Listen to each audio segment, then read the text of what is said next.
محنت سے مستقبل بنا لے، چاہے تو اس کو ضائع کر کے اپنی ساری زندگی ضائع کر دے۔ تم سمجھ لو کہ جو لوگ وقت کی قدر نہیں کرتے عمر بھر پچھتاتے رہ جاتے ہیں۔ زندگی مگر اس قدر بے کیفی کے ساتھ جینے کی چیز بھی نہیں، یہ نعمت تو انسان کو ایک بار ملتی ہے۔ سفینہ نے جواب دیا، تم صحیح کہہ رہی ہو، اس عمر میں لڑکیوں اور لڑکوں کو پیار و محبت کے معاملات بہت مرعوب کرتے ہیں، اسی وجہ سے تعلیم پر بھی منفی اثرات مرتب ہوتے ہیں اور لڑکوں کا کیریئر تباہ ہو جاتا ہے۔ وہ سنجیدگی سے یہ باتیں کر رہا تھا۔ سفینہ گمسم کھڑی تھی، کچھ نہیں بول پا رہی تھی، لیکن وقاص کی باتوں نے اس پر منفی اثر کیا۔ اس نے مجھ سے کہا کہ میں نے تہیہ کر لیا ہے، میں تیرے کزن کو پا کر رہوں گی۔ اچھا تو اپنا سر کھپاؤ، پا سکتی ہو تو پا لینا، فی الحال تو تمہیں گھر جانا ہے۔ تمہاری امی کا فون آیا تھا، تمہاری امی ابو تم کو لینے آ رہے ہیں۔ اس کے والدین آ گئے، وہ چند گھنٹے ہمارے گھر ٹھہرے اور بیٹی کو لے کر پنڈی لوٹ گئے۔ گھر جا کر اس نے مجھے فون کیا کہ وہ بہت بے چین ہے۔ اس نے التجا کی کہ میں اس کی بات وقاص سے کروا دوں۔ میں نے کہا کہ کیا تم کو اندازہ نہیں ہوا کہ وہ کس قسم کا انسان ہے؟ وہ میری بات نہیں مانے گا، تم مجھ سے بھول جاؤ۔ 1 سال بعد وہ اپنے والدین کے ہمراہ دوبارہ آئی، میں اسے دیکھ کر خوش ہو گئی۔ ان دنوں سخت بور ہو رہی تھی اور وہ خزاں کے موسم میں بہار کا جھونکا بن کر آ گئی تھی۔ موسم گرما میں یہاں کے دلکش مناظر سے لطف اندوز ہونے والے خوش نصیب ہی ادھر آ سکتے ہیں۔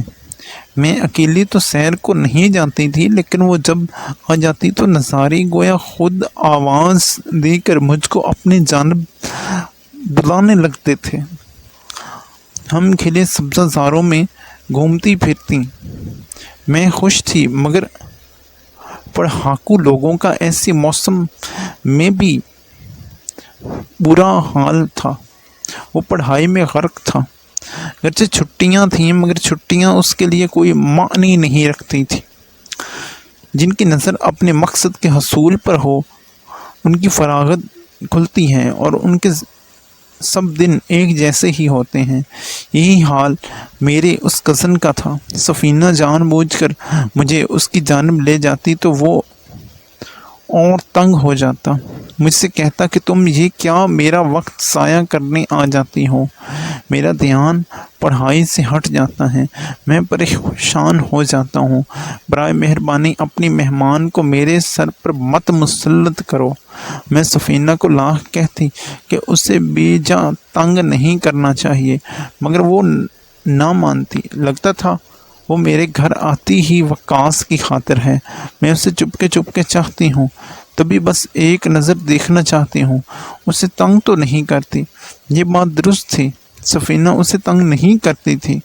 وقاص بھی مہمان نواز تھا، لیکن میری سہیلی میں جانے کیا بات تھی کہ اس کو دیکھتے ہی وہ پریشان ہو جاتا تھا۔ شاید سفینہ کی نظر کرم اسے خائف کرتی تھی، کیونکہ وہ ایک بے باک لڑکی تھی، کوئی بات کہنے سے ہچکچاتی نہیں تھی۔ انہی دنوں میری سالگرہ تھی۔ دعوت میں سفینہ نے وقاص سے کہا کہ تم تیار ہو کر کتنے اچھے لگ رہے ہو، یقیناً جب دلہا بنو گے تو بہت اچھے لگو گے۔ ہاں کیوں نہیں، میری منگنی ماموں زاد شہلا سے ہو چکی ہے اور ہماری عنقریب شادی ہونے والی ہے۔ میں جب دلہا بنوں گا تو تم دیکھ لینا کہ کتنا خوبصورت لگوں گا۔ یہ سنتے ہی سفینہ کا چہرہ مرجھا گیا اور وہ خجل سی دکھنے لگی۔ بھری محفل میں اسے ایسی بات سننے کی توقع نہ تھی۔ تبھی میں اس کو ایک طرف لے گئی اور کہا، سن لیا، اسی لیے تم کو سمجھاتی تھی کہ اس سے ایسی باتیں نہ کیا کرو۔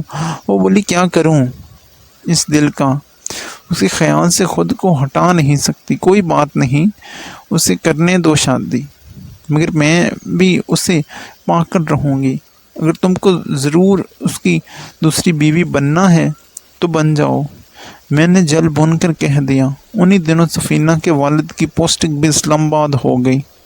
میں خوش تھی کہ میری سہیلی ہمارے نزدیک آ گئی تھی، مگر وقاص کو خوشی نہ ہوئی، اس کو الجھن ہوتی تھی۔ سفینہ کی موجودگی سے وہ اب ہمارے گھر اکثر آتی۔ وقاص موجود ہوتا تو بس چپک کر بیٹھ جاتی اور گھر جانے کا نام نہ لیتی۔ تب وہ ہی اٹھ کر چلا جاتا تھا۔ ایک دن سفینہ کے والد نے شادی کی بات چھڑی تو میری سہیلی نے منہ پھاڑ کر کہہ دیا کہ میں شادی کروں گی تو صرف وقاص سے، آپ لوگ میرے لیے اور کوئی رشتہ تلاش نہ کرنا۔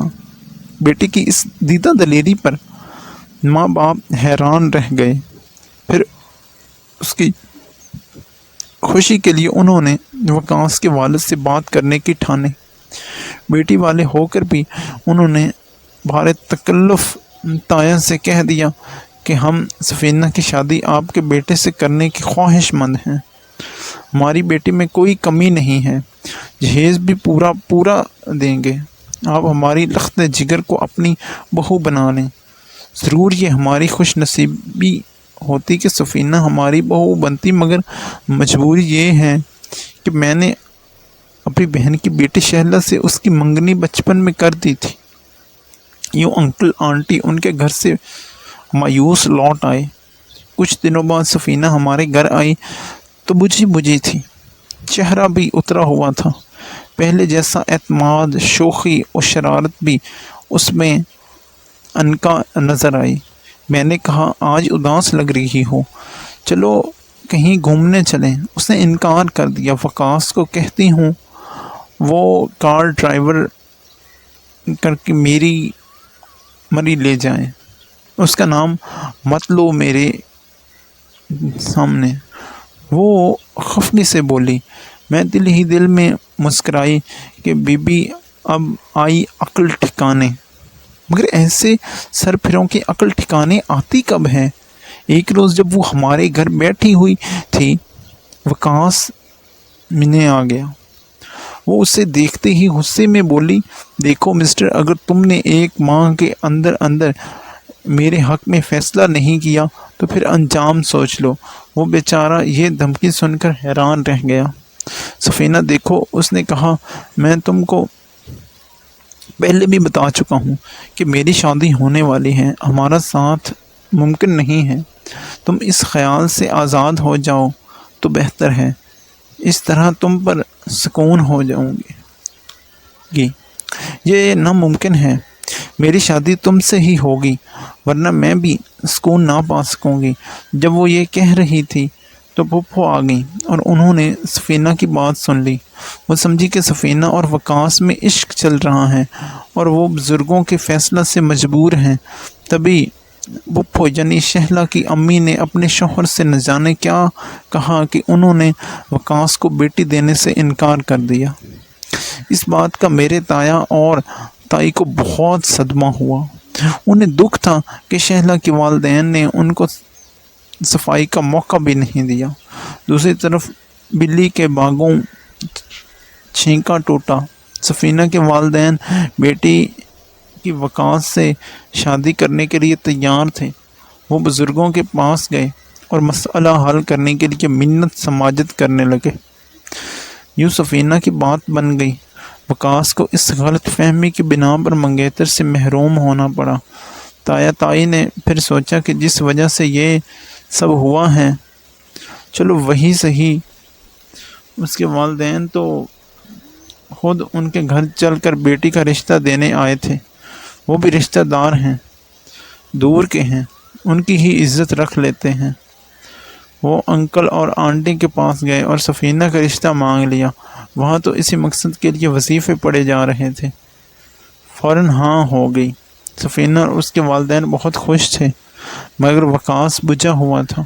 میں نے اس کو سمجھایا کہ یہ سب تقدیر کے کھیل ہیں، بنی ہوئی بات بگڑ گئی ہے اور جلد بازی کا مظاہرہ تمہاری منگیتر کے والدین کی طرف سے ہوا ہے۔ معاملے کی تصدیق کیے بغیر وہ آگ بگولا ہو گئے اور برسوں کا رشتہ پل بھر میں ختم کر ڈالا۔ تحمل والے لوگ ایسا نہیں کیا کرتے۔ یہ لوگ آگے بھی تمہاری زندگی میں چھوٹی چھوٹی باتوں پر پرابلم کریں گے۔ سوچ لو کہ یہ قدرت کی طرف سے ہوا ہے اور اچھا ہی ہوا ہے۔ سفینہ تم سے بہت محبت کرتی ہے، وہ ہر طرح سے تمہارا خیال بھی رکھے گی، وہ بھی کم خوبصورت نہیں ہے، وہ تمہارے لیے اچھی شریک حیات ثابت ہوگی۔ دوسری طرف سفینہ کا خوشی سے برا حال تھا، جیسے اس کی لاٹری نکل آئی ہو۔ وہ ہواؤں میں اڑ رہی تھی، کہتی تھی جسے چاہا وہ مل گیا، اب خدا سے کیا مانگوں۔ بالآخر وہ دن آ گیا جب وقاص دلہا بنا اور سفینہ کو اس کی دلہن بنا دیا گیا۔ میری سہیلی کو یقین نہ آتا تھا کہ وہ وقاص کی بیوی بن چکی ہے۔ وقاص ایک شریف الطبع لڑکا تھا، وہ اس کے ساتھ خوش رہنے لگا۔ دونوں اچھی صفات کے مالک تھے، لیکن میری دوست میں ایک خرابی تھی کہ وہ کبھی کبھی خود پر عجیب موڈ طاری کر لیتی تھی اور شوہر کی محبت کا امتحان لیتی تھی۔ نت نئے سوالات سے وقاص کو بہت پریشان کر دیتی تھی۔ مثلا یہ کہ آپ کو اپنے منگیتر کی یاد تو نہیں آتی۔ کبھی کہتی کہ کیا آپ کسی لڑکی کے ساتھ گھومتے پھرتے ہیں؟ وقاص قسمیں کھا کر یقین دلاتا کہ ایسی کوئی بات نہیں ہے۔ جب وہ قسمیں کھا رہا ہوتا تو وہ بہت خوش ہوتی اور یہ باتیں اسے مطمئن کرتی، لیکن چند دنوں کے لیے کچھ روز بعد پھر اسی کیفیت میں مبتلا ہو کر پھر سے اسی قسم کے سوالات کرنا شروع کر دیتی۔ اس صورتحال سے وقاص بہت پریشان رہنے لگا۔ وہ جتنا پریشان ہوتا، سفینہ اتنی ہی محفوظ ہوئی، وقاص محظوظ ہوئی۔ وقاص اپنی صفائی پیش کرتے کرتے چڑچڑا ہو گیا۔ ایک روز جب سفینہ اس کو اوٹ پٹانگ سوالات سے پریشان کر رہی تھی تو وہ چیخ اٹھا، بولا کہ خبردار، اب اگر تم نے مجھ پر الزام تراشی کی، میں ہمیشہ کے لیے تمہیں اور اس گھر کو چھوڑ کر چلا جاؤں گا۔ ان کی شادی کو 2.5 سال ہو چکے تھے۔ اللہ نے ایک چاند سی بیٹی بھی دے دی تھی، مگر سفینہ اپنی عادت سے باز آنے والی کب تھی۔ ایک دن پھر اسے دورہ پڑا۔ اس روز وقاص دفتر سے تھکا ہوا آیا تھا۔ اس نے گھر میں قدم رکھا ہی تھا کہ سفینہ نے پھر سے وہی باتیں شروع کر دیں۔ آج کیوں دیر سے آئے ہو؟ دیکھ رہی تھی کہ صبح خاص طور پر تیار ہو کر گئے تھے، پرفیوم بھی لگایا تھا۔ کس سے ملنے گئے تھے؟ کون ہے وہ؟ مجھے بھی بتاؤ نا۔ وقاص اس وقت کسی کاروباری پریشانی میں تھا۔ بیوی کے ان سوالات نے اس سے برافروختہ کر دیا۔ اس نے چلا کر کہا، ہاں میری ہے کوئی محبوبہ، ملنے جاتا ہوں۔ روز میں اس سے کہوں کیا کر لو گی؟ جو بگاڑ سکتی ہو بگاڑ لو، میں اس سے ملتا ہوں اور آئندہ بھی ملوں گا۔ تم کو رہنا ہے رہو، نہیں تو اپنے میکے چلی جاؤ اور میری جان چھوڑو۔ ہمیشہ وہ قسمیں کھا کر پیار سے اس کے ساتھ محبت کا اقرار کرتا تھا، مناتا تھا، مگر آج بات الٹی ہوگی۔ وہ شوہر کے اس رویے پر ہکا بکا رہ گئی۔ آج وقاص پرہیجانی کیفیت طاری ہو گئی تھی۔ وہ اس کا سامان اٹھا کر پھینک رہا تھا۔ پہلے تو وہ ایسا جھگڑا کھڑا کر کے لطف لیتی تھی، آج ڈر گئی۔ اس نے سوٹ کیس میں چند کپڑے رکھے، رکشہ لیا اور بچی کے ساتھ میکے آ گئی۔ وقاص نے اسے نہیں روکا۔ والدین نے سمجھایا کہ سفینہ قصور تمہارا ہے، اگر ہر وقت بیوی شوہر سے سوالات کرے گی تو وہ پریشان تو ہوگا، اب رونے کی بجائے صبر کرو۔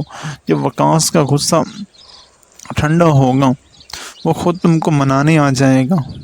ادھر وقاص نے بھی اب گھر میں رکنا مناسب نہ جانا۔